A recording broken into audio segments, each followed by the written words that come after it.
ভারতের মাটিতে টি-20 বিশ্বকাপে অংশগ্রহণ নিয়ে অনিশ্চয়তার অবসান ঘটলেও নতুন করে আলোচনায় এসেছে এর আর্থিক দিক। আন্তর্জাতিক ক্রিকেট কাউন্সিলের সঙ্গে একাধিক বৈঠক এবং নাটকীয়তার পর বাংলাদেশ ক্রিকেট বোর্ড স্পষ্ট জানিয়েছে, ভারতে নয়, কেবল শ্রীলঙ্কায় ভেন্যু হলে বিশ্বকাপে অংশ নেবে বাংলাদেশ। এই সিদ্ধান্তের ফলে টাইগাররা যদি শেষ পর্যন্ত বিশ্বকাপ না খেলে, তাহলে ক্রিকেটার থেকে শুরু করে বোর্ড সবার জন্যই তৈরি হবে বড় অঙ্কের আর্থিক ক্ষতির আশঙ্কা।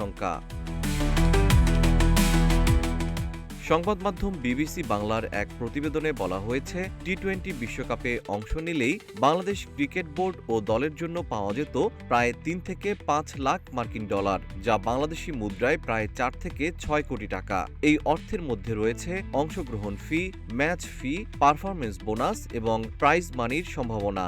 কিউব হোল্ডিংসের গল্পে সেই রেখাটি আঁকা হয়েছিল আজ থেকে 1 যুগ আগে। নকশাই আমাদের ভাষা। Cube holdings limited.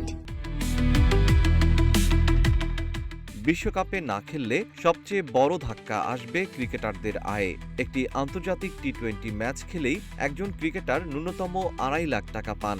বিশ্বকাপের মতো আসরে ম্যাচ সংখ্যা কমে গেলে বা অংশ না নিলে এই আয় থেকে বঞ্চিত হবেন জাতীয় দলের খেলোয়াড়রা। পাশাপাশি আর্থিক ক্ষতির মুখে পড়বে বিসিবিও। আইসিসির কাছ থেকে যে অংশগ্রহণ ফি পাওয়ার কথা ছিল, সেটি আর মিলবে না। একই সঙ্গে বিশ্বকাপ একটি অত্যন্ত লাভজনক টুর্নামেন্ট হওয়ায় এই সিদ্ধান্তের প্রভাব পড়তে পারে ভবিষ্যৎ বাণিজ্যিক পরিকল্পনাতেও।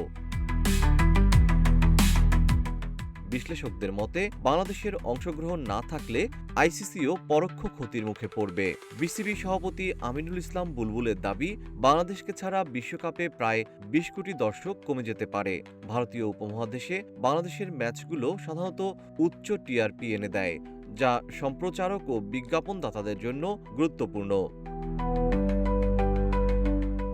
এদিকে রাজনৈতিক টানাপোড়েনের কারণে Bangladesh Bharat tourist visa service বন্ধ থাকায় দর্শকদের উপস্থিতি নিয়েও ছিল অনিশ্চয়তা।